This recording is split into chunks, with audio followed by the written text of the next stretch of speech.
So I'm very excited to introduce our speaker today. Apart from growing economic relations, African countries have also been the sites of increasing Chinese soft power initiatives. Our speaker today is well placed to expand on the different facets of Chinese soft power in Africa. She will do so in the context of China-Ethiopia relations, where she has done extensive field work and will also be going back again in May to do additional field work. She will unpack the different aspects of Chinese soft power and how it is envisioned and deployed. The talk will also explore the reception of these Chinese initiatives from the African side. Dr. Maria Repnikova is the endowed inaugural William C. Pate Chair in Strategic Communications, for which she will focus on the Russia-China information nexus. So a lot of exciting stuff to come from Professor Repnikova. So if you like what she's doing today, stay tuned for her awesome China-Russia work.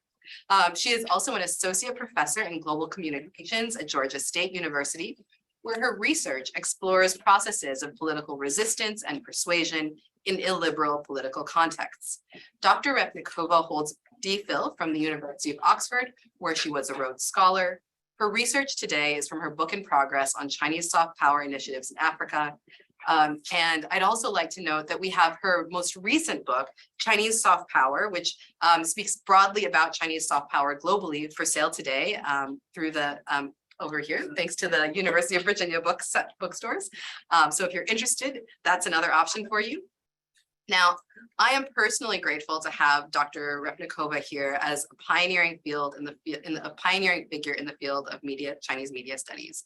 So when we were starting in this field, it often seemed a little bit like a fever dream, or maybe something that didn't even exist. So we would just tell each other that this was, that we would continue to do this work, and as a result, I feel like I was able to learn and grow in ways that would have been impossible without leaders in the field like Dr. Repnikova paving the way. I use her terrific books, Chinese Soft Power and Media Politics in China, Improvising Power Under Authoritarianism, both from Cambridge University Press, in my courses and in my research. I draw on her excellent policy writing in foreign affairs, the New York Times, the Atlantic, and other national and international venues regularly as a source for information and inspiration. And not just me, actually, my husband also loves, all the Dr. Repnikova's policy writing. So for those of you who might not be political scientists and are just kind of more general public intellectuals, it's great to follow her on social media. As a fellow in the National Committee for U.S.-China Relations with Professor Repnikova, I was able to enjoy her unflinching, nuanced engagement with the most pressing issues of Chinese studies with incisive analysis. So I'm so grateful to welcome her here to speak with us at UVA. Please join me in giving a very warm welcome to Professor Repnikova.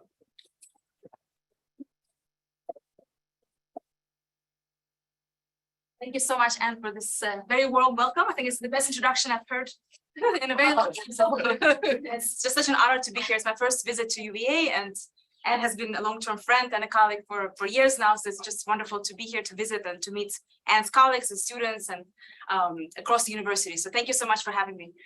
So in today's talk, as Anne has already mentioned, I'm going to talk about my current book project on Chinese soft power initiatives in Africa through the case of Ethiopia. It's a project in the making. So the themes that I'll present today are the themes that I'm currently thinking about. So it's not a finished product. So I really look forward to your comments, questions, critiques, anything that you find more intriguing or less so. Everything is useful. So please be as critical or open as you like about anything you learn about today.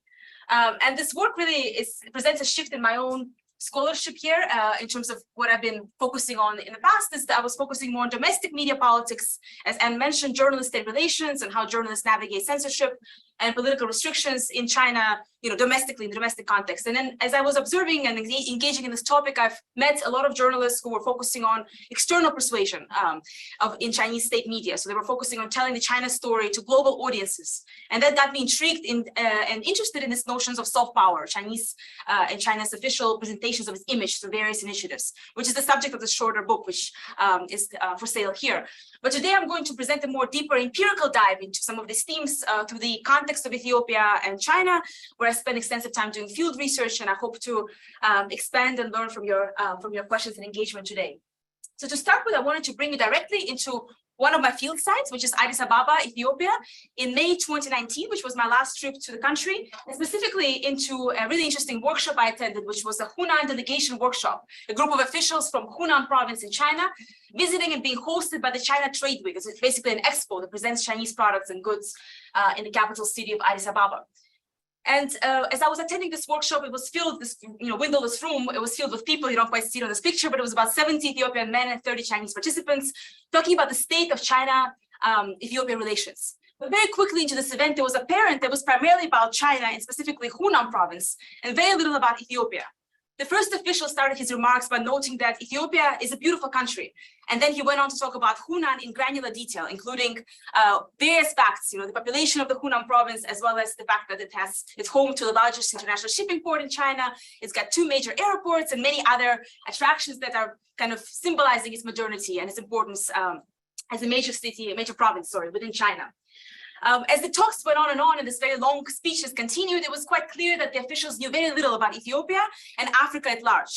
One official in particular started out his remarks by noting that it's a pleasure to travel to, quote, a civilized African country. A very controversial statement that he didn't bother to unpack, but he continued to talk about Hunan to showcase more and more footage of his wonderful province. As I looked around the room, I noticed the participants were fidgeting, checking their smartphones, passing notes to each other, smiling and joking with some unease.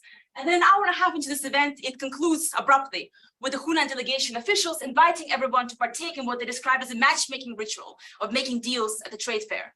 This mundane event, which to me symbolizes some of the spectacles, the micro spectacles of Chinese soft power initiatives in Ethiopia, captures both the capacity of these initiatives to entice participants with ease of access. This event was widely advertised across the city. It was free of charge, but also, of course, with the allure of business deals, right? One is coming there to strike deals, to make money, and also to aspire to potential visions of modernity that Hunan itself represents, as was introduced by the officials. But at the same time, it captures the unease of these encounters. The 2 sets of actors are sharing the same space, but they're barely interacting. Chinese officials appear to be speaking at rather than with Ethiopians. And as they exit the space, they leave in separate groups to pursue their often competing agendas at the trade fair. So in today's remarks and in my talk and in the book project at large, I'm trying to unpack this contradictory performance of Chinese soft power initiatives, which on the one hand appear to entice some degree of engagement through its practical appeal, what I describe as pragmatic enticement of Chinese soft power. But at the same time, they also yield sentiments of resentment and alienation from the participants. So this combination of sentiments and this very mixed reception is what I'm going to unpack in the second half of my talk, but I also want to explain the workings, or the manifestation of this pragmatic soft power approach in more detail as part of my first, the first part of my remarks. But before stepping deeper into the story of China and Ethiopia, this is just a brief visual of the trade fair. You see a huge line here and making deals on the right. This gentleman actually ended up buying a noodle machine from a Korean company as opposed to Chinese one, so clearly didn't quite get fully enticed. But I wanted to step back a little bit and talk a bit about the concept of soft power, the idea that emerged in the United States and how it traveled to China. So it gives a bit of a context of why this is important, as well as how China's engagement and embrace of its promotion of its image has been studied and analyzed in different literatures. And then to shift towards, the analysis of my own book and case study.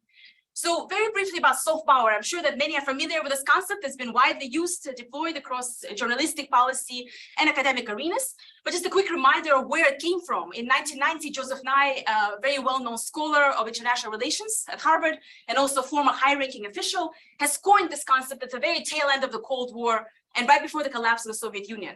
His concept was also meant to be a critique to arguments made by historians like Robert Kennedy that the US has reached a so-called imperial overstretch during the Cold War, that its power was waning and essentially were due to witness the decline of the United States as a great power. He was arguing, in contrast to Robert Kennedy, that the US has this untapped power of attraction that's wielded through values, foreign policy, and culture. So this notion of soft power is meant to continue and to help the United States to persevere as a major power, if not the main power on the international stage. This concept of soft power has been, of course, widely critiqued by international relations scholars, theorists, and other scholars from other disciplines as well for its ambiguity. It's a very elastic concept that includes all kinds of dimensions, but also it's a very US-centric concept. The assumption here is that it's precisely American values, ideals, and foreign policy that are very attractive. So it makes it very difficult for other countries to compete with this notion. And later on in 2003, of course, Nye also asserts this notion as a reputation management. It's not just an innate attractiveness, but the US has to essentially correct for its failures in other domains of power when it comes to the devastating invasion of Iraq, and to soften its image through various soft techniques. And again, relying on soft power in this case as a reputation management mechanism. But precisely because this concept of soft power is so ambiguous, so elastic, and also is very much connected to or entwined with the US hegemony, it's been also very attractive to other rising giants, rising powers, including Turkey, Russia, Iran, as well as China. And this phenomena of the idea of soft power spreading across different global contexts has been described by some scholars like Burcu Baycourt and Victoria de Grazia in their recent book as soft power internationalism. This idea itself is taking on international dimensions. And I find that China in particular has been one of the most obsessive or enthusiastic adopters of the notion of soft power. We see this idea, this concept appearing in the speech by Hu Jintao in mid-2000s, and Xi Jinping has invoked this idea over and over, repeatedly across different spaces and sectors. Terms like cultural soft power, Wenhua Ranshili, and discourse power, and big country image, Daguo Xinxiang, have appeared across different policy documents, and over 7,000 academic articles in Chinese have been published about soft power. So lots of interest in this area of research in the Chinese academy and the policy apparatus.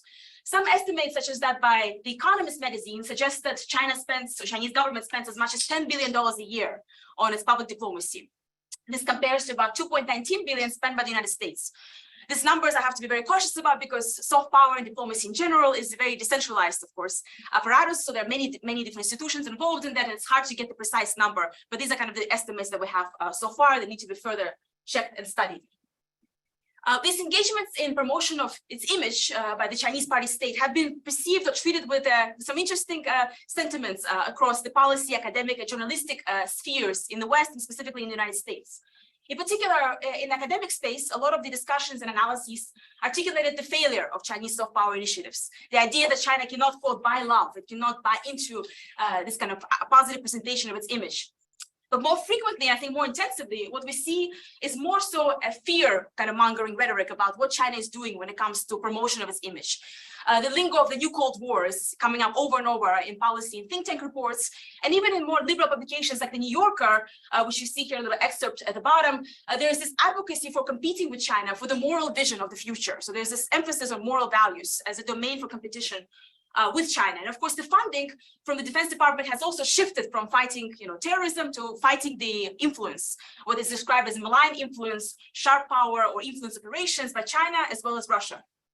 So we see that the attention has really shifted towards considering China in this case as a contestant and arguably also as an enemy, depending on how we interpret some of these themes.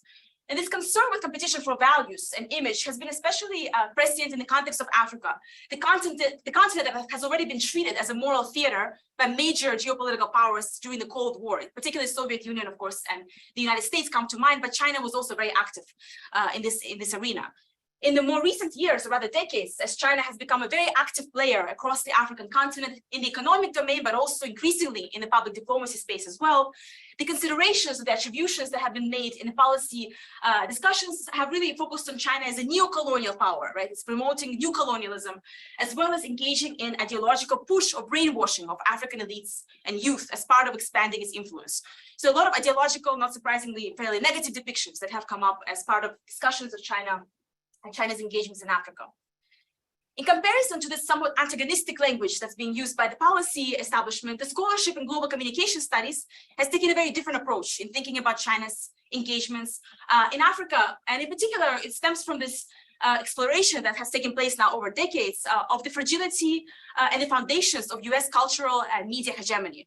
And the focus here from studies ranging from media and cultural imperialism to studies of globalization, as well as hybridity, have really emphasized on studying some of these forces or facets behind the continuing resilience of the US strength when it comes to its media and cultural promotion, as well as the fractures of some of these initiatives. And global south, and especially the key production hubs of culture and media that stem from China, originate from China, India, as well as Brazil, have been often understood as so-called counterflows to US cultural hegemony. So they're supposed to kind of oppose, soften, mitigate the influence of the United States. A renowned theorist of global communication, Daya Tusu, in his essay, The Americanizing Soft Power Discourse, has argued that China's investment into public diplomacy and media across Africa is going to challenge the omnipresent influence of the United States. So the influence or the consideration here is really on positioning China in a somewhat more positive light as a counterflow, as a counterforce to the United States, to the historic and pre-existing influence of the United States. So ironically, both of these visions, the more normative vision that positions China as a neo-colonial aggressor, as well as the more critical vision that comes from global communication studies that positions it as a counter-hegemonic ally, they seem to still treat China and China's engagements in Africa through the lens of or in juxtaposition to the United States. And this kind of binary thinking as well seems to be missing or omitting the complex realities of how China attempts to wield its power through these soft power engagements, as well as the complex and often contested solidarities or affinities that are yielded through Chinese soft power initiatives. So in this project, I take up an alternative approach to studying some of these engagements by responding to calls from scholars like Wendy Williams at the LSE, who really advocates for studying Global South from the ground up to really kind of examine communication and cultural flows within the Global South in its own terms. So in my case, I'm studying soft power engagements also in its own terms through the prism of China, as well as in this case, Ethiopia. And I treat soft power not so much as a set of resources, the way it's often treated in IR literature, or as a set of normative narratives, but more so as a dynamic, interactive policy encounter, cultural encounter. And I'm trying to understand here how Chinese soft power is conceived, wielded, and received on the ground. So these various processes, including conception and reception. And in the study, I also expand from focusing solely on the media. I do include the media, but I try to expand beyond the media as a key communication channel and focus on an array of important channels or mediums within which China communicates its image. The first one is elite trainings, so training of elites from across the African continent. Of course, in my case, I specialize in the context of Ethiopia, but this is a really massive investment in public diplomacy. In 2018, for instance, the Chinese Party state has pledged 50,000 trainings. It's a really an immense amount, number of training opportunities for government officials, party officials, but also, interestingly, journalists. There are about 1,000 journalists from Africa that are trained every year in China. In 2021, this number has shrunk to 10,000, so it has been decreasing, which is a whole other puzzle to what extent China is as committed to Africa in terms of its engagements in public diplomacy, but it's still a very high commitment, high number that it represents. The second instrument I look at here is Confucius Institutes. Many of you might be familiar with Confucius Institutes. They're cultural institutes that essentially teach Chinese language and culture. Here in the United States, they have become very controversial in recent years, and most of them are basically getting shut down or have already been shut down as a result of concerns about the ideological pressure that may be communicated through or wielded through soft power initiatives under the label of CIs. So there's a lot of concern about this sharp power influence. In Africa, actually, these initiatives are thriving. So far, there are no major shutdowns. There are, of course, some concerns that I'll talk about as well, but not so much shutdowns or complete kind of antagonistic relations. And lastly, I do focus also on the media flows. So in particular, state media, Chinese state media expanding its wings onto the African continent. They have major hubs that are located in Nairobi, Kenya, and the content is in turn shifted or rather exported across the continent to most of the countries in place. They include Xinhua News Agency, as well as CGTN, China's major television networks, China Daily, African Edition is the English language newspaper, China Radio International. So those four are just the major hubs, the major state media outlets that are participating in this engagements. And in my research, as I already mentioned, I'm focusing on the case of Ethiopia. You might be wondering why this particular case, so what brought you to study this case as opposed to other cases. And the reason I picked Ethiopia for my fieldwork is because it has a really distinctively close and extremely intricate relationship with China on many, many levels. So to me, it appears to be a context where Chinese soft power engagements are most likely to be perceived with some through a favorable lens. So if they're to work anywhere, Ethiopia would likely be that case to me, but also the fractures and the complexity that's uncovered through this case is also likely to be found across other cases. So it's a really interesting case to kind of test out and explore the workings of these initiatives. And as I draw on this case, I also try to incorporate data, secondary data, and some interview data from other contexts. So I'm trying to think about how, in what way can it be used to think about other contexts, not only in Africa, but also in the global South at large. So what's so special about this relationship? So Ethiopia-China relationship has been described as, quote, a model relationship for China-Africa relations, but also South-South cooperation in both Chinese and Ethiopian media and policy documents. It is one of China's closest or most robust partners, the second biggest loan recipient. It has attracted over 700 Chinese companies into Ethiopia. Many of them are private enterprises. as you exit the airport in Addis Ababa, or at least that's where, my experience from the last exit, was that you see many signs like this, kind of awkward translations of Chinese slogans, civilized construction to reveal our elegance, but essentially Chinese company is rebuilding this airport, and you will see Chinese workers going around and reconstructing the airport space. And as you wheeled yourself towards a neighborhood called Boli, where a lot of foreigners are staying, you will see many buildings like this, that kind of half-constructed, large infrastructure projects. And as you go towards the city further on, you might take a light rail train, which is also built by a Chinese company. So you just really feel the physical presence of China across the cities. It's wielded across these major infrastructure projects on a smaller and also on a more massive, large scale. In addition to the economic domain, the political domain is also very important here. The party-to-party ties have been very close between the major party in Ethiopia and, of course, Chinese Communist Party in China. And even during the civil war in Ethiopia over the past 3 years, when the relations between Abiy Ahmed, the Prime Minister of Ethiopia, and the United States have been sort of damaged, they've gotten much worse, the Chinese Communist Party, Chinese leaders have stood with Ethiopia. So even though initially they were a little suspicious about this new leader, they continue to support him in light of the close ties between China and Ethiopia. So the party-to-party relations, the official relations are also very strong. And of course, Ethiopia is also a diplomatic hub for the African continent because it's home to the African Union. So it's a really interesting space to examine kind of this entryway into the continent itself. So in terms of how I approach the study, the methodology is deeply ethnographical qualitative. So I engage with a variety of qualitative methods in doing this research. First of all, I interview the core participants in the soft power engagements on both Chinese and Ethiopian sides. So on the Chinese side, I spoke to a range of actors, including Chinese Confucius Institute directors. Sometimes they were welcoming, sometimes they would slam the door in my face. So it was a very mixed experience. Chinese volunteers coming from various universities in China who come and volunteer, but essentially they teach Chinese language. The trainers or the educators in Beijing who end up training elites who come to China for these short and long-term trips. As well as in some cases, some diplomats and media practitioners, editors and journalists who work with Chinese state media.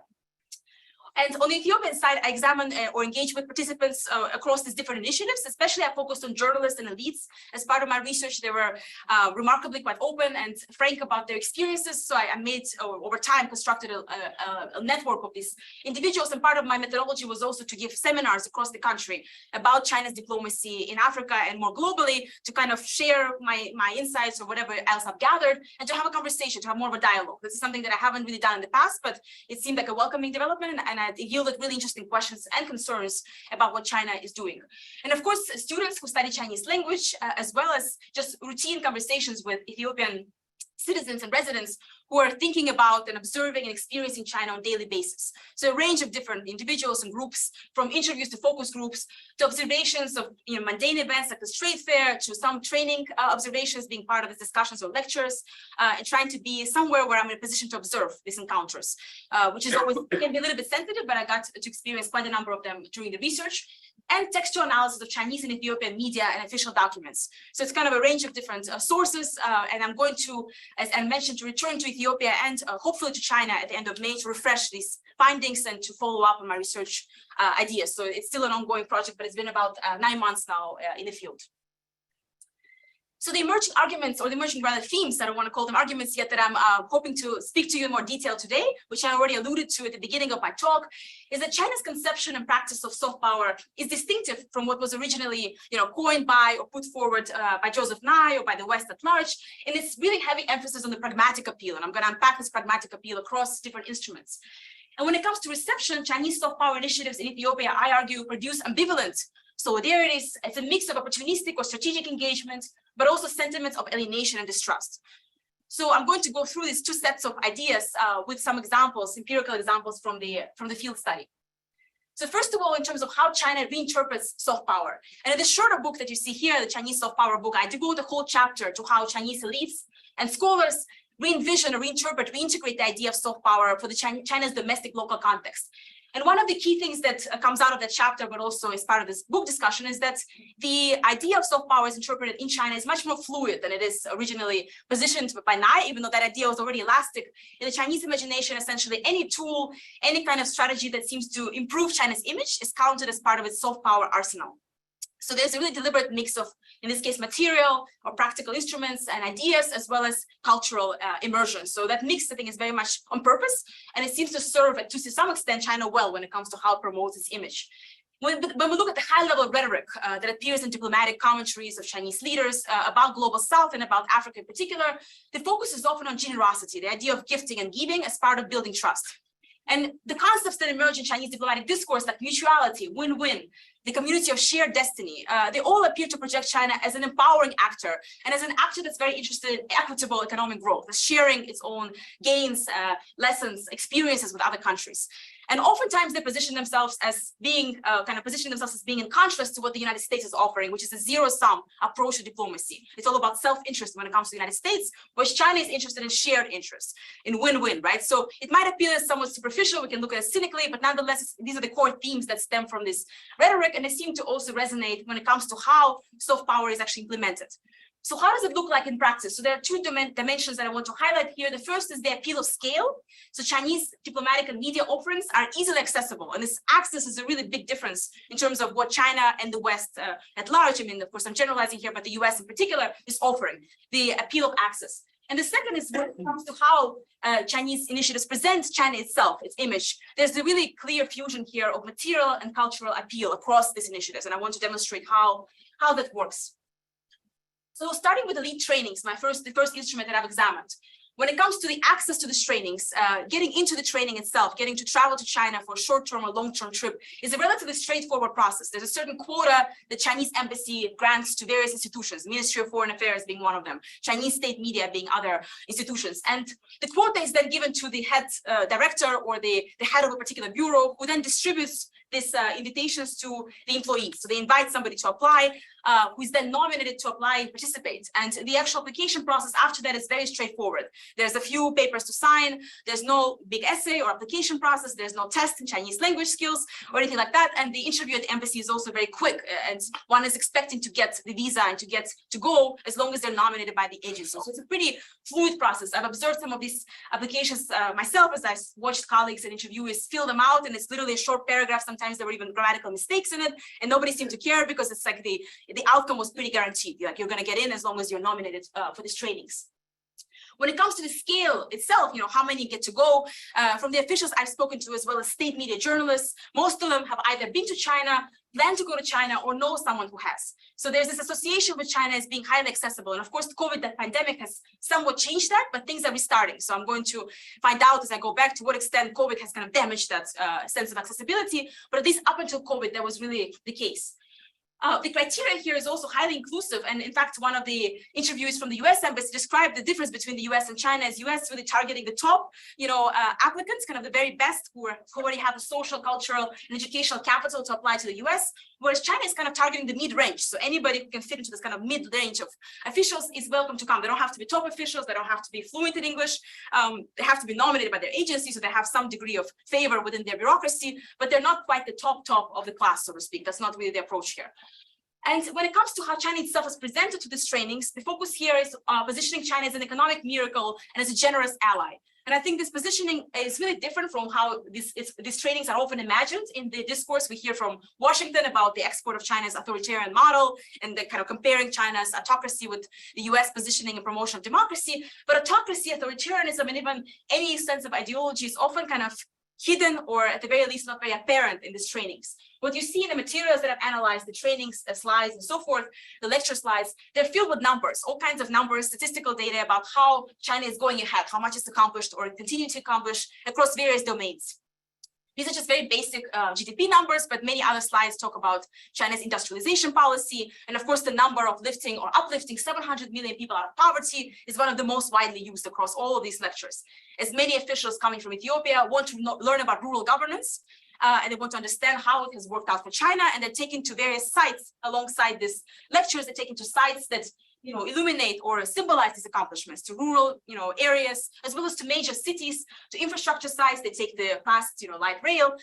They take various flights across the modern airports, and they really enjoy and embrace and immerse themselves into the infrastructure miracle that China presents itself as having accomplished.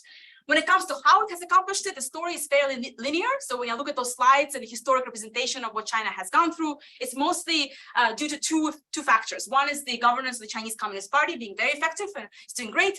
There were never any mistakes or problems. And the second issue is that, or the second factor is the hard work ethic of Chinese people. So what is not really accounted for here is obviously the role of foreign direct investment, the migration patterns, the learning curve from the West as well as from Japan that took place and really uplifted China's economic progress. None of that is really part of these training materials. It's a very kind of selective story of what China has accomplished and how. And these stories are often told by trainers or educators who themselves have lived through the transformation of China from a very poor country, right, to a much better off society when it comes to economic growth, economic context. This quote is from one of the leading trainers who has conducted these initiatives many, many times. And this is what he shared. When I think of my own background coming from rural poor areas, growing up hungry, to this day, I have stomach problems because of that. I'm in awe of how far we have come as far as individual empowerment of Chinese people. So for him, it was a really emotional narrative. It didn't feel like it's a propaganda kind of, lingo, but he really told the story of his own family, how he experienced it. And that's the story that often really impresses the visitors. They can sense that it's a real story. These are just not just numbers, they're also sites, they're also stories that accompany this narrative. And alongside with this exposure to economic, progress, the majority of China, there are also courtship rituals that kind of make this trip very comfortable and impressive. In particular, the guests are treated to 5-star hotels, to banquet meals, and really they are treated as high-level guests, right? This is something that they often contrast with coming to the West, where the treatment is much more simple, straightforward. You get to wander by yourself, but you're not being treated as this high-level kind of honored guest. Even if they go to local towns, villages, they're greeted by high-level officials there. Everything is meticulously organized, and that's something that they really remember. And as they go back to their home country, they're taken to large markets where they're given some pocket money to buy gifts for their families. So every step is really very much planned out. What's missing here, of course, you don't get to wander too much. So you don't get to see the other sides of China's development or underdevelopment as part of these trips. So shifting towards the material or pragmatic underbelly of Chinese Confucius institutes, how are these institutes represented or what are they really doing to entice participants? Here, when it comes to access, it's a similar thing that's resonates across these various initiatives, is that it's very easy to access Confucius institutes, right? They're located on campus, which is not unique to Ethiopia, that's across the board. And that's a really particular feature of cultural institutes from China. If you think about Alliance Française or Goethe institutes or American cultural centers, they're somewhere in the center city, you have to get there. And in cities like Addis Ababa, it means huge traffic, it means expensive, maybe taxi costs and so forth, whereas these institutes are right on campus. So if you're a student, you get to just open the door and walk in, and the door tends to be open. So they're very friendly and open, not only to students, but also to staff, to the kids of staff, and basically anybody, including restaurant workers who wants to learn Chinese. I've also heard stories from officials that Confucius Institute would send teachers to various bureaucracies and offer Chinese language lessons for free. So anybody willing to engage with the language is offered this training at no cost. Chinese government is covering most of the costs in this case. The only thing provided by Ethiopian side is the housing for teachers. So that's the only thing that they cover.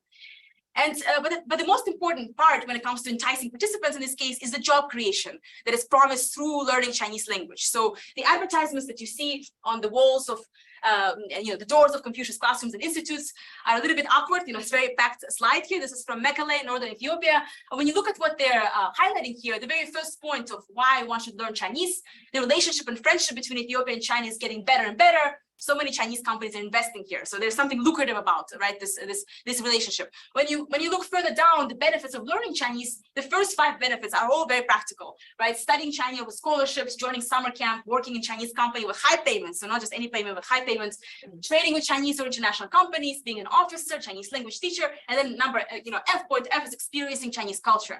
So culture itself is at the very bottom of the list, which is, to me, it's quite telling in terms of how these initiatives are promoted. This is not the only example. I've come across this across the various advertisements that I don't have pictured here, but also the syllabi, kind of the curricula that I've also examined that promote the major, the Chinese language major. They always focus on jobs first. That's the first factor.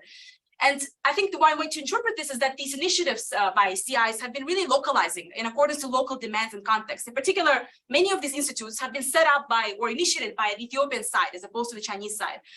They've often requested them to come to their campus because they see it as an opportunity to get jobs for their students. So it's not that the Chinese government is a monolithic kind of entity just comes in and says, you have to have this institute, otherwise we're not friends. They actually set up only 2 of them initially, but then other institutes across the country other universities, they requested them to be situated there because they are really excited about the prospects of employment for their young graduates. And I'll talk about how these prospects play out in a moment. But beyond the advertisements of these jobs, there are also interesting combination of kind of cultural exposure and networking skills that come with these trainings. One of the things that struck me was that the celebrations of Chinese New Year, major holidays, they also feature employees of Chinese companies. So you would have like the Confucius Institute director and students and the dean of a school, and then you have at least several representatives of major state-owned companies in Ethiopia. They're not just standing there, they're giving speeches, right? So they're giving speeches about the possibility of work in their companies. Sometimes students are taken to their headquarters, their bases across the country for New Year celebrations. And from this, the words of the students, they would share how they were told that once you graduate, you get to work here. There's a real kind of incentive and inspiration in terms of getting those jobs. In addition, some Confucius institutes that were especially innovative that I visited, they even held interviews on their premises. So they were almost serving like a job employment centers as opposed to being just Confucius institutes. That was kind of a rare example, but it was interesting how the university had no idea this was happening. They had their own employment center and they were concerned about employing their graduates, but they had no idea that the Confucius Institute has a very parallel role to play. So when I told them about it, they thought maybe they should join forces, but I'm not sure what happened in the end. In addition to that, there's also skill training. It's a very intricate kind of part of this cultural exposure, but for example, focus on punctuality, the emphasis that you have to be on time. If you're not on time, you will lose your job at a Chinese company. So you need to be kind of disciplined. The disciplining aspect takes place through this kind of immersion or insertion of cultural norms. The use of technology, right? Dr. Kokos today talked a lot about technological and data flows from China to the US. In this case, WeChat as an app is almost like part of this training, right? If you're a CI student, if you're learning Chinese, you have to know how to use WeChat, which is the main communicative app in China. As part of that, you will pay your bills once you go to China. You'll be able to communicate with everyone, but of course, you're also surveilled, right? It's not quite simple, but nonetheless, you have to sign up. Otherwise, you're not part of the group. That's how you also communicate with your teachers. Learning specialized vocabulary. A lot of these institutes, they infuse vocabulary that literally comes from the various company operations. For instance, vocabulary about manufacturing production is very much part of the training. So you get to learn various items and then you get to get a job where you can translate and be kind of a broker for these firms. So the skill training is of course focusing on basic Chinese language and some cultural infusion. But at the same time, so much of this is also focusing on practical aspirations and goals that they hope the students will accomplish. And the last instrument I want to briefly highlight here in terms of this practical appeal is state media, right? I talked about state media initially. So how are they capturing or at least attempting to captivate local audiences? So when it comes to access, I argue that Chinese state media outlets overflood the market, like physically, but also in terms of digital access. This technique is not unique to Ethiopia. I think this is actually a global strategy, and I've observed it across different cases, including in my work on Russia. So what does overflooding mean? In a very literal sense, it means putting up your newspapers everywhere. So China Daily, many of you are familiar with, is not a very widely read paper, but it's often just kind of featured. It's physically being dropped off in various sites. This is a site of an international hotel, but I've observed how Confucius Institute teachers would deliver the paper to the director's offices, to various kind of offices of power holders within the schools to kind of highlight Chinese media and to highlight what China is about. So they were kind of delegated this task of promoting the paper. Grocery stores and other spaces also often had a copy of the paper, as well as state media that would deliver the paper. And at some point, they were also inserting part of this paper into the local newspaper. So the insert strategy, which is also very popular across different contexts. And in terms of digital overflooding, Xinhua News Agency promises or engages in partnerships with major state news agencies around the world. But in Ethiopia, ENA, Ethiopia News Agency, is its partner. So what they do is that they offer free access to its database, international stories. So for journalists in the room, it's obviously clear that international news agencies tend to charge for database access, right? It's not free, it's actually costly. Xinhua says, here, you can have our database for free. But the database comes with stories that Chinese journalists write. They write about China and Africa. And many of these papers in Ethiopia end up using the database, specifically for stories about China's engagements in Ethiopia. So the database access, as well as the physical access, seems to be kind of a technique to entice, to engage, to make them more visible on the market. And then when it comes to the actual narrative, so what these stories are telling, right? When it comes to what they're writing about, what sort of narratives are being promoted there, the focus is often on uplifting Ethiopia and Africa at large through positive reporting. In my previous research on domestic Chinese media, I come across the term constructive journalism and constructive criticism. This notion that critique has to be always optimistic. There has to be a hopeful tone to any kind of criticism. In the case of Ethiopia and Africa coverage, the emphasis of Chinese scholars and journalists is on this notion of positive implications of its coverage. So they often draw comparisons to Western media, and you see this, for instance, here, where Bloomberg or BBC in this case focus on certain negative aspects of what's happening right in Africa, whether it's poverty or COVID testing not quite working in Africa. And on the left here, you see stories from Xinhua and CGTN that really focus on hopefulness, right? Vaccine progress, operations continuing. It's something that's kind of future-oriented and hopeful. And that's exactly what they're trying to, the tone that they're trying to strive to differentiate themselves from Western media. Some scholars in Beijing actually advocate for selling, quote unquote, this constructive journalism model to African countries. And I think the sale is not quite going very smoothly, but they're attempting to position themselves as this optimistic storytellers. One editor from Xinhua news agency in Addis Ababa shared with me that his hope is that through positive reporting, Ethiopia will attract more investors. So he actually argued that Russian officials are learning about Africa from Xinhua news agency. So there's this whole kind of interesting transnational flow. That's how they get the stories, and then Russia will come and invest in Ethiopia. Of course, he never proved that they actually came and invested, but the idea, the hope was there. But when you analyze the actual narratives of the media, in this case, I looked at China Daily, it's interesting how the focus is primarily on China and very little on Ethiopia. China is the empowering agent, but Ethiopia is not quite part of this story. So the framing here is primarily of China as a developer, the framing that I uncovered through 5-year analysis of 5-year coverage of China Daily African edition, stories that focus on Ethiopia. Here, the focus is on Chinese projects, Chinese actors as uplifting Ethiopia, and Ethiopia is presented as a recipient, as a passive recipient of Chinese aid and help. So we don't hear a lot of voices from Ethiopians here unless they're basically communicating gratitude and they're happy with what's happening. So we don't hear their active agency in this particular reports. Chinese managers and employers in Ethiopia are depicted as making selfless personal sacrifices for Ethiopia. And there's very limited critical reporting on China-Ethiopia relations. So even though constructive journalism tradition within China still holds some space for critique, in the case of global communication, or at least communication about China-Africa relations, I haven't come across almost a single critical story. It's mostly positive, purely positive coverage. You see sacrificial narratives like this, for example, from an engineer that works at a Chinese railway in Adama. Our difficulties are nothing compared with the benefits Ethiopians are going to enjoy as a result of the project. So really kind of highlighting that, you know, there's this difficulty that we're clearly experiencing, but they're nothing because we're really here to serve Ethiopian people. And the story is going to, you know, intricate detail about how much they're sacrificing. They can't see their families, they left their children behind, the husbands are back in China, but they're still there because they have to finish this mission. So it's almost a missionary yield, kind of zeal that really comes through these reports, which was really interesting to observe, which of course you don't really see the same coverage of Western projects in Western media. And this is a particular kind of framing that comes through Chinese reporting. China as a developer and a sacrificing in light of this developmental mission.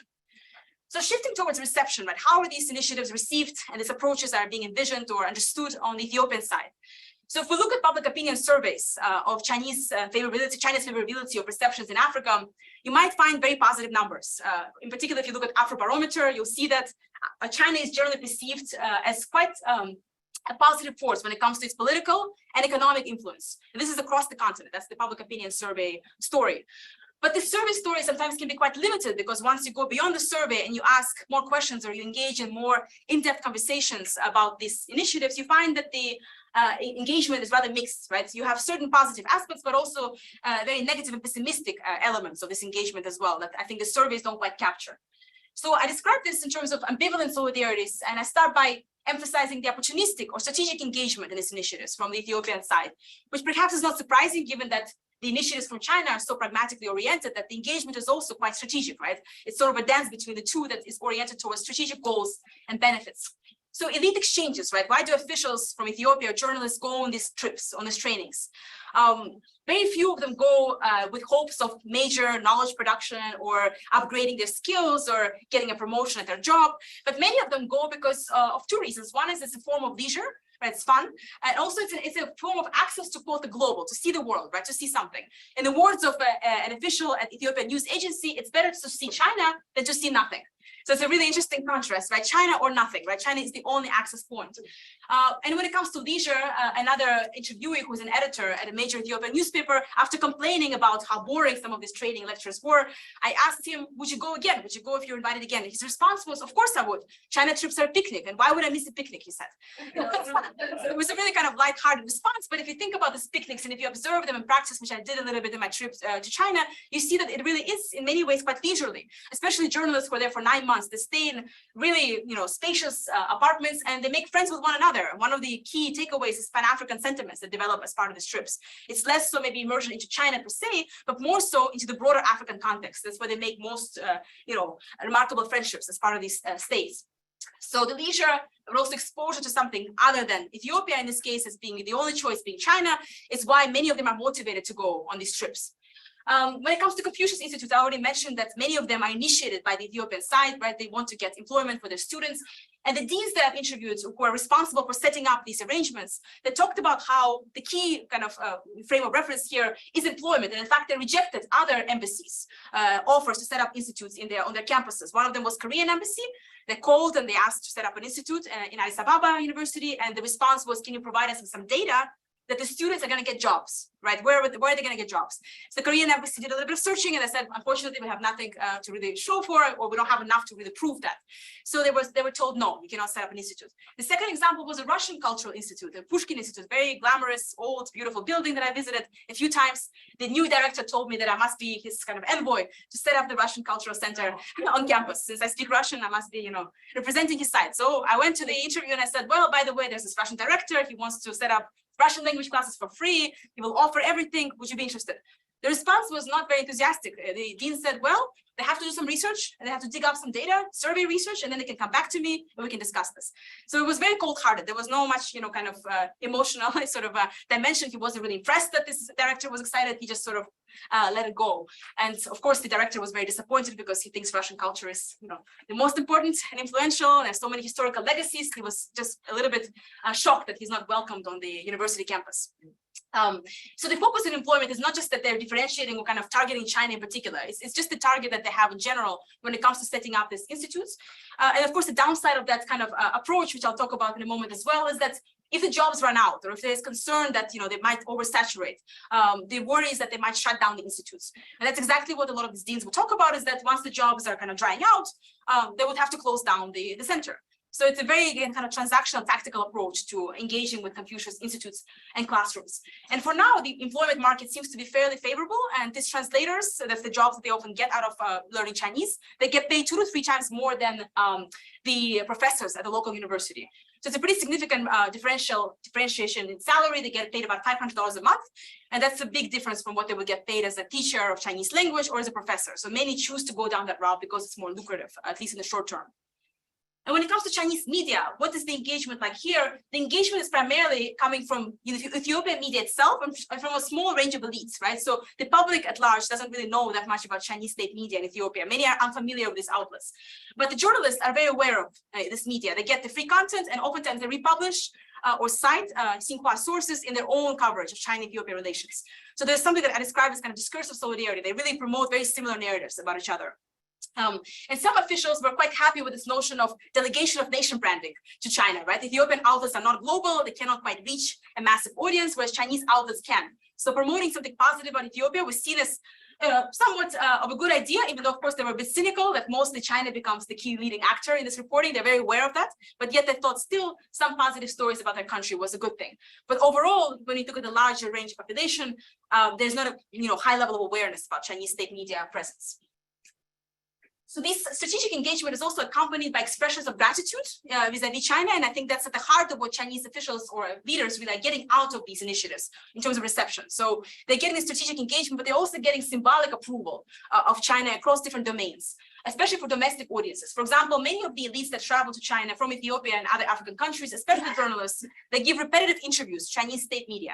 It's almost like they're on a media tour. And many of them would complain about that they're sort of, toured around, and everywhere they go, they have to give some sort of an interview about their experience in China, about China's relationship with Africa, about the future of this relationship. And sometimes the questions were quite provocative. They would actually ask them to respond to Western critiques of debt trap diplomacy, or of kind of the Western harsh remarks about China, and they would defend Chinese sides and Chinese interests.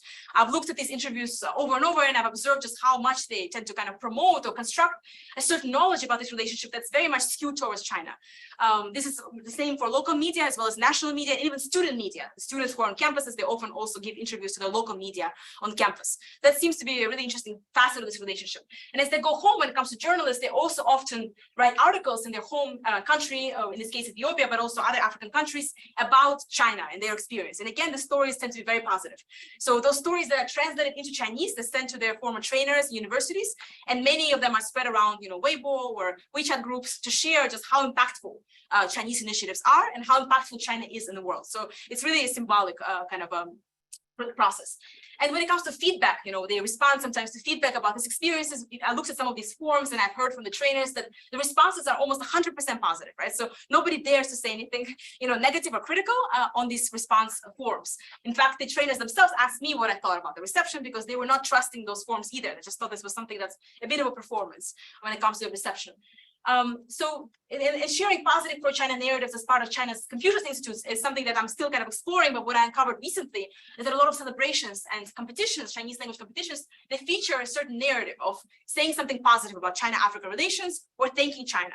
So a lot of these kind of competing sort of recordings that you can find on YouTube, they really focus on this very political topic of China-Africa relations, and the students are acting out or enacting this kind of gratitude ritual. Again, very interesting, something I'm still uncovering further, but the notion here is that participation is one part of this kind of response. The other part is that you're participating by also actively engaging and reenacting China's vision in Africa. So it's not just participating, it's also giving some symbolic capital to China, which I think is very important to Chinese officials, especially in light of the very negative image of China across Western liberal democracies. So what about the contested affinities, right? The negative sentiments and alienation. Here, I want to briefly bring up a couple of reasons or factors that, to me, correspond to some of these alienating sentiments. And in particular, I argue that as part of the soft power encounter, there are also new power hierarchies, right, that emerge in these relations. And some examples of these hierarchies are the following. First of all, as you have already guessed from my vignette at the beginning and various examples, China sets the agenda, right, when it comes to the narrative about this relationship. And of course, I'm generalizing China here, but in this case, official actors, elites, diplomats, they often set the agenda in terms of what gets to be reported, what gets to be told. The interactions are heavily disciplined. So from the Ethiopian perspective, I've heard over and over about, very subtle ways and sometimes not so subtle ways of self-censorship as part of these trips, right? So even though the China model is not promoted so much, the ideology aspect maybe is a bit muted, but still you can't say certain things and you shouldn't be asking certain questions. So some of these questions are very straightforward, right? You shouldn't ask about democracy in China, of course, Tibet, Xinjiang, right? Chinese Communist Party and its legitimacy. You shouldn't ask anything too political, but also you shouldn't ask questions about China's engagements in your home country that are too potentially critical. So for example, one official shared that he asked about the environmental impact of Chinese investments in Ethiopia. And the response he got was, are you coming from the United States? So it was a very abrasive response. Are you an agent of America? He was really shocked by that. And he said, no, I'm coming from Ethiopia and I really want to know, your opinion on this. The reaction was silence. So he was actually kind of gaslighted. He was not told any further comments. And many times over throughout these conversations and interviews, I found that that's the typical reaction. It's just not responding. So we don't have an answer right now. We can talk about this later. This question is not comfortable to answer. You can ask my boss, or kind of just basically diluting the responses about questions concerning the more, kind of fractious or more critical elements of this relationship. In the context of education as well, when it comes to master's degree theses or thesis writing, that's something I was also really fascinated by. The topics are often also heavily negotiated between the Chinese side, right, the Chinese lecturers and the Ethiopian participants. And some topics are being told or kind of being critiqued as being maybe a little bit too controversial, so one has to kind of soften the topic and make this more constructive. So there are arenas here where the narrative is controlled across these different domains, and it's very clear to the participants that they have to socialize themselves into these trips, into these practices, and they have to be cautious about what and how they ask in order not to get in trouble. So that's the first kind of hierarchy that forms here. The other kind of related aspect here is the notion of immersion. Cultural immersion is very one-sided, right? So the Chinese side, of course, is expecting Ethiopians to immerse into China across different domains and to respect and appreciate and speak even on behalf of China. But the Chinese participants who come to Ethiopia, they practice very limited immersion. So for example, Confucius Institute teachers, they live in isolated housing, similar to SOE workers, and they come home by a certain hour and barely engage with Ethiopian communities. So there's a very, very limited kind of back and forth here. And that's something that Ethiopian participants talk a lot about, that it's a one-sided kind of experience. They want us to learn about them, but not them learning about us. That's a very uncomfortable reality. And lastly, and importantly, is the spontaneous racialization that also is very much part of this experience, right? That we can't ignore this experience, racial cultural stereotyping in routine encounters with, quote, China, right? So here it's particularly the mundane encounters that are outside of the curtain of this kind of festivities and major organized trips, when an individual coming is visiting a store by him or herself, taking the elevator, a bus, and so forth. That's when the experience of exotification and stereotyping kicks in.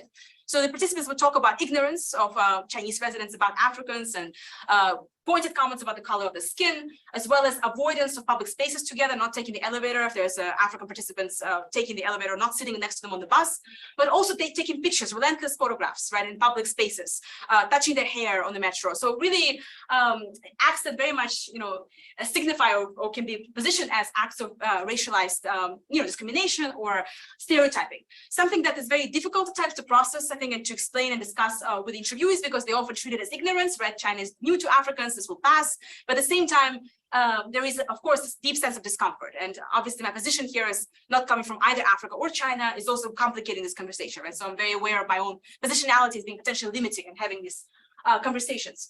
And it's important to note here that the racialization goes in both directions, right? It's not only that Chinese routine kind of encounters in China are stereotyping, but also the other way around. So when it comes to how Chinese communities are perceived in Ethiopia, the perceptions are often signifying kind of terms like heartlessness, predatory practices, and robotic culture. In particular, the myth of Chinese prison labor being sent to Africa is still very strong and invoked very frequently in these conversations. That it's the prisoners, the prison labor that actually comes to work for Chinese state-owned enterprises.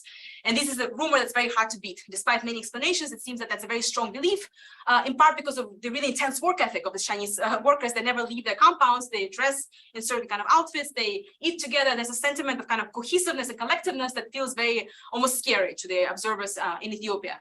So this kind of racialization tropes, they travel in both directions, and that's something I'm also hoping to unpack further. But since I'm looking primarily at Chinese diplomatic efforts and enticing Ethiopian participants, I'm more focused on the racialization from the Chinese side, but I'm also wary that it goes in both directions. So finally, when it comes to these prospects for this engagement, when it comes to long-term, medium-term engagement in the soft power initiatives, I argue that it's a very contingent engagement, right, for various reasons. One is that the engagement is very much contingent upon the material offerings, right? China has to continue to offer the same scale of, goods, services, access points, ideas, inspiration, or more, right? The expectation is it's gonna offer more and more over time. So expectations actually rise over time, which puts China in a favorable position. But at the same time, the engagement is contingent upon other options. I already mentioned that China is often the only option, but still, there's still a desire for engaging with other countries, other powers. In this case, I was looking at the US as kind of a shadow comparison, and I found that the US is often the first choice when it comes to educational engagements and experiences in particular. And this is also backed up by public opinion surveys, Afrobarometer highlighting which model of governance Africans prefer, and the US is still first, and then China follows. It kind of trails the US. So there's the sense of kind of some degree of aspiration more towards the United States, but of course it's not as accessible. So the individuals and groups that I've spoken to often choose China out of necessity as a result.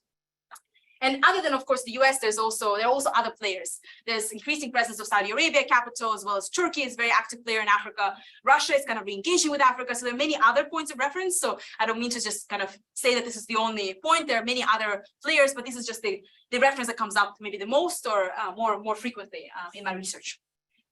So finally, just to conclude with a few implications of this work so far, the way that I see some of these contributions, and I'll be happy to open up to questions after that. So the first point of contribution here that I hope to make is that I think it's very important to de-Westernize, right, the idea of soft power further, right? There's been some research already done on that, but to further think of this soft power approach, again, on China's terms, like how is it really embracing, engaging, conceiving, and wielding these initiatives? And specifically emphasizing in the case of my research, the pragmatic orientation, right? Merging the material and cultural as part of its deliberate strategy, something that I think the US initiatives don't quite do to the same scale, or at least they don't acknowledge to be doing based on their rhetoric. And secondly, complicating the study of reception to soft power. I talked about public opinion polls, and I think they are important as a reference point, as a starting point. But I do think it's very valuable to engage in more thorough ethnographic approach to understand reception, because reception towards any great power or rising power is inevitably very contested. So I think it's maybe not a very surprising finding, but unpacking the layers of this reception, I think it's indicative to understand the ambiguity of China's soft power influence, right? It's not either successful or a total failure. This kind of binary doesn't really work. Instead, we should think about this as having, or kind of as yielding, a very contradictory, in some ways coexisting reception, that you can be opportunistically engaged but also disengaged from China. And that's really the reality that I'm observing on the ground that I think is worth capturing. And lastly, in terms of great power competition framing, we often see this in policy narratives, in IR discourses. I argue that China and the US may be offering some alternative visions and goods and ideas to Ethiopian audiences, as opposed to directly competing. I think there's something about coexistence when it comes to these great powers versus direct competition. And very last point on global communication studies and study of global south and south-south flows. Here I argue that studying globalization does present a distinctive flow, but not quite a contra-flow to Western culture hegemony. And why is that the case? First of all, signing Ethiopian affinities are rooted more in mutual empowerment than a shared ideological kind of opponent or enemy, the way that we can think about it during the Cold War. And then sign of globalization is coexisting, right, with Western cultural flows. Again, there's the coexistence between the two. And one chapter that I'm writing about actually engages with the fact that both Ethiopian and Chinese participants in soft power often orient themselves towards the West. Chinese participants want to step through Ethiopia on the way to more lucrative or exciting postings, according to them, in the West. And Ethiopian participants are stepping through China in order to get to eventually to the West. So the goal is not to stick with each other, but to get elsewhere. It's a transit point, right? So I think that coexistence is very important. And lastly, sign of globalization facilitates an emergence of new hierarchies and frictions. So what this project also hopes to do is to de-romanticize the idea of global south in terms of how it's perceived in the global communication studies, but to think about this concept, this very, again, ambiguous and contradictory concept, as also creating or facilitating new hierarchies, new power relations. And I think these power relations are as significant to study as the ones between the West, right, and the global south. So I'll conclude there, and I really look forward to your questions and comments. Thank you for your attention.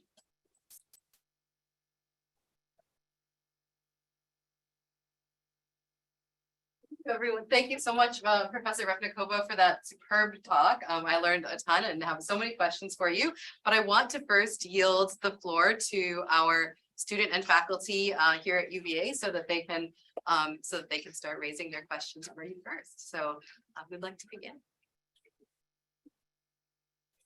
Yes, the gentleman in the green, and if you could introduce yourself, and then following that, Professor Chopin. Sounds good, of course. My name's Wilson. First off, really enjoyed the presentation. Thank you so much for that.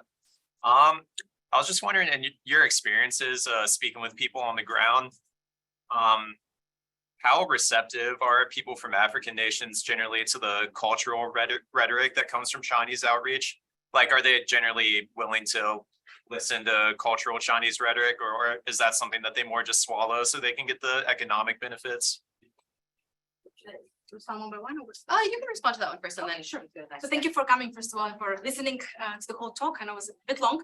So when it comes to the cultural rhetoric, for the most part, it seems like there's limited understanding of what Chinese culture really represents.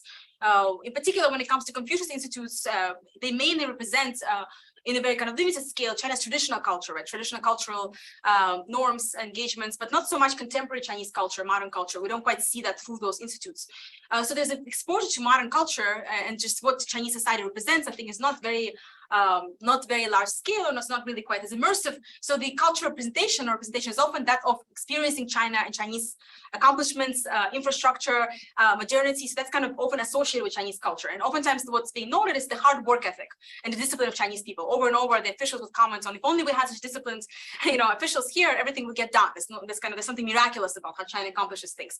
Something that's deeply inspiring on some level as well, but not quite feasible to incorporate back in their own realities, in their own context. But when it comes to other cultural, kind of what social popular culture, pop culture, films, shows, music, very limited awareness. Part of it is that the channels that exist to kind of transmit those sort of cultural flows, they don't really showcase Chinese products. So actually Turkish soap operas, Turkish media is much more prevalent across television screens in major public spaces like gyms or restaurants than Chinese popular culture. You just don't really see it. One kind of maybe exception to that is Star Times, a Chinese company that provides digital TV access across some African countries. They have kind of a package deal where basically you get to see global content, local content, and also some Chinese content. So they're kind of infusing some Chinese programming into that big package. And as a result, there have been some studies that showcase that some of these audiences are now watching Chinese TV shows and even starting to like them.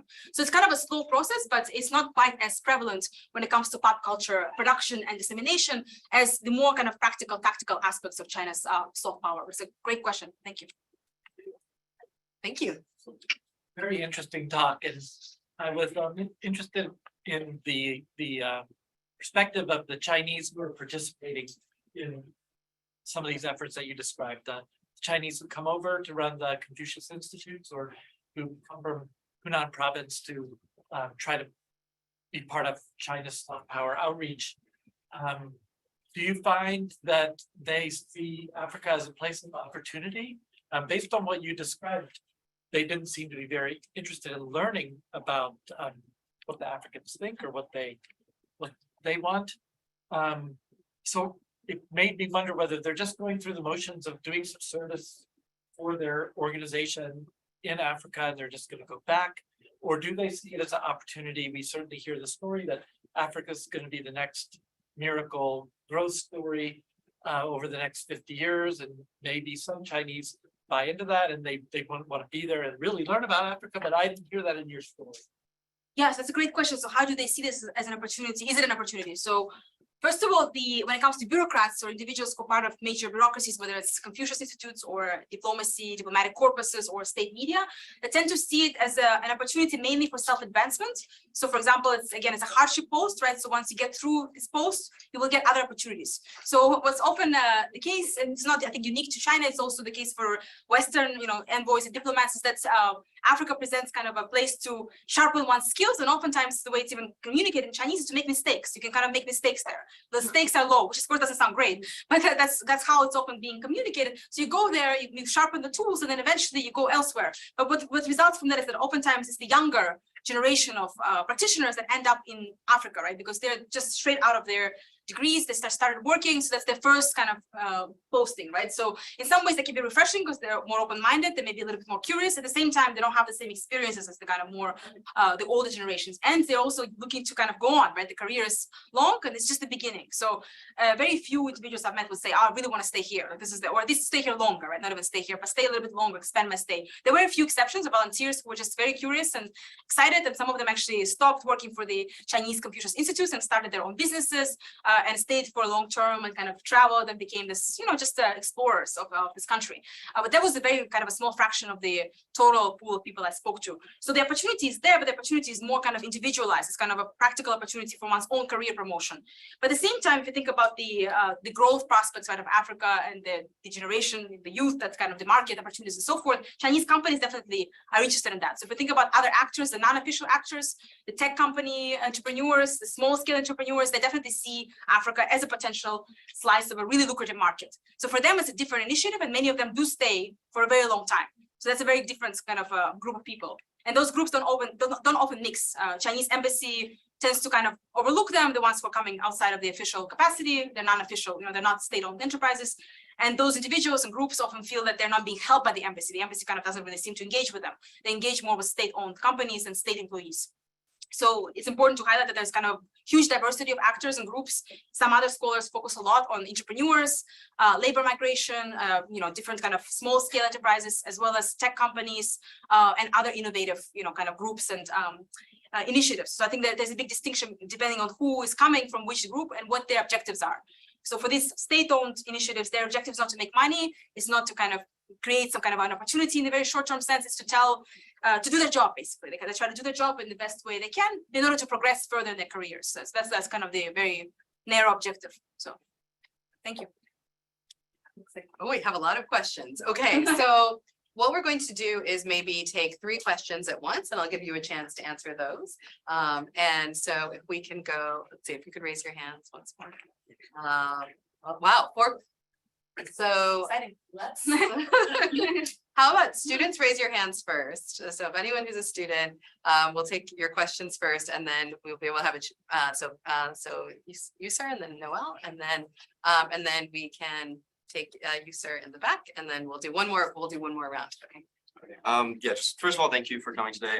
Also, if you don't have like a very straight answer for this, it's totally fine because it's a little like adjacent. But this is the first opportunity I've had to ask somebody who's been in Ethiopia, so might as well go for it. But so in your like meeting with Ethiopian business people and officials, do you ever hear anything about from them at least, or the Chinese tapping or allegations of Chinese tapping the African Union headquarters in Addis Ababa? And is that something they think about, like that the African Union had to replace its headquarters, replace its servers, and then stop working with Ethio Telecom, or is that just something that's not part of the conversation there and their understanding? Is that more of like a Western, a focus of Western media and Western narratives on, those allegations, or is that something that, they also kind of talk about there? Noel, if you want to ask your question. Yeah, I was just wondering, do you think there's any truth to the characterization of China as like a neo-colonial power, or would you say that more stems from the history of Africa as being colonized and kind of what China is doing in terms of their soft power initiatives? Certainly, thank you. I wanted to ask about the state-owned enterprises, what's the scope, what industries are they in, and I guess it sounds like there's this kind of pipeline for employment through the Confucius Institutes, and so I guess what's the incentive for China to be there? For their state-owned enterprises to be there, because it sounds like there's different objectives for the private and the state-owned. And then I also wanted to ask, you mentioned resistance to the Confucian Institutes here in the States. So I was just wondering why that is. All right, Professor Repnikova, this is your lightning round. All right. We have just a few minutes, so yes, okay. So the first one was about Ethiopian business people and officials, concerns about AU tapping. So for those who are not aware of this case, there were allegations that the company, basically EU headquarters was built by a Chinese company, and that also the construction including various tapping devices. So they were able to hear what African Union officials and diplomats are talking about, basically spying and surveilling these meetings. This was a big story that broke out in Western media. I think it was either Reuters or I forget which outlet. It was a French. Oh, French, that's right. Le Monde, I think, broke the story. But when I was there and asking those questions, the response was kind of very cynical. They would sort of laugh it off and say, of course, if they're building the building, they might actually, input those devices. What a surprise, They weren't, particularly shocked by it. It was well, that's what happens, right? You expect that there's going to be something like this happening. So they were really not appalled by it. They didn't particularly get, have an emotional reaction. They just said, yeah, just this is how it is. I mean, nothing is free. So it was kind of sarcastic reaction, which to me was also very indicative of hidden elements of resentment that also, to me, indicate kind of a sense of not quite despair, but it's almost like you can't fix it, you can't change it. It's I'm just resigned to this position. So same thing when it comes to discussions of Chinese communities in Ethiopia. There's increasing, Chinese community, and many people are not happy about that. So their reaction would be they will never leave, right? So there's nothing we can do about it. So they kind of resigned to that asymmetrical type of. Yeah, exactly. They resigned to this asymmetrical relationship, but they just don't find it to be particularly shocking. They were not shocked by it. It's this is what happens, and other companies, other countries might do the same, right? How can we know that this is just China? So that's the reaction there. And then the second question was on SOEs. Sorry, the second question was neo-colonial power, to what extent this kind of conceptualization is valid or, not valid. It's a tricky question, right? Because it depends on how we define neo-colonialism. I think the problem with using this terminology for thinking about China-Africa relations, especially in the context of the soft power engagements, is that it seems to wield a lot of agency or give most of the agency to China, right? It's there to sort of engage, to take over, to initiate, but in reality, many of these dynamics are initiated by the Ethiopian side. So a lot of these engagements, including some CIs, including trainings, they're really initiated by the receiving side. So it's a very interactive engagement, and it's very much a negotiated engagement as well. So I think the neo-colonial aspect suggests that there is almost a complete takeover and control that stems from the pre-existing definitions of colonialism itself. So it's not so much through land or occupation, but through this kind of other domains, right? And dependencies. But at the same time, I think it's important to recognize the hierarchies that are very much formed through these engagements. It's not an equal or symmetrical relationship by any means. So I think the problem sometimes with this field is that we can kind of sway from one extreme to another and say, okay, this neo-colonial, it's obviously very negative, or it's kind of it's a contraflow, or it's doing something different, and maybe it's a positive engagement, but the engagement is still asymmetrical, and the perceptions of neocolonialism are present on the ground. So if you talk to people over extended time period, whether it's officials or taxi drivers, whoever it is you're engaging with, they would often bring up and actually use that term. They would say, "Oh, China is a neocolonial power," right? So they bring up the term, not me, right? So to me, it indicates that certain kind of perceptions are invoked there, concerns, fears, resentment, but also concerns with debt, right? I mean, these many projects. It goes to the next question. SOEs, they're yielded through major debt arrangements, right? So this country in particular owes a lot to China, second largest loan recipient. How are they going to pay that back? It's a big concern. And even though on the surface it's fine, things are good, we got all this infrastructure, beneath that surface, I think the resentment is still very present. So I think we should be careful not to overlook those perceptions. And that's often, sometimes I find that in research, it's oh, there's no debt trap diplomacy. Okay, that's great, but people are still concerned about it. So concerns should be taken seriously. So I think it's a very important question you ask. And lastly, the question on SOEs, scope of industries, pipelines of employment, and also why are they there, right? What is the incentive to be there, right? Is there private versus SOEs? So there are mixed incentives. One of the incentives for private companies, especially manufacturing, was actually to make money, right? They thought this is going to be a lucrative market. Ethiopian economy was growing by nearly 10% a year. The GDP was growing nearly 10% a year. It was a kind of a rising star of African economies. So they set up this, build this huge industrial parks across the country where they would host Chinese companies that would produce various manufacturing goods that would be exported or sold either in Ethiopia or exported to Europe. So it's become kind of a manufacturing hub. The success has been sort of mixed, especially with COVID and the war. Some of this efficacy is waning. So it's a really questionable kind of thing at the moment, to what extent this really worked out. But the impetus was there, I think, to really succeed, to make money, to carve out the new market. For SOEs as well, I think the big incentive is to expand, because they really reach their capacity of expansion within China. So in order to continue to grow, they have to go to other markets. And they're pushed to do that by the state as well. I mean, part of BRI is all of that, right? You have to expand, you have to kind of conquer and capture new markets. But again, the problem is that it doesn't always work out smoothly. In particular, there's a lot of debt, a lot of loans that have been incurred, but they're not being repaid. So is this really functioning well? Are these companies also losing money and kind of borrowing from the government? How effective is this in the long term? So I think there's a lot of rethinking and reckoning with BRI at large within China at the moment. And when it comes to those impetus and incentives, there's also some rethinking and some disappointment by Chinese actors, entrepreneurs, business people about their engagements and hopes for Ethiopia. So that's something I also hope to engage with more when I go back. So thank you for the question. It's great.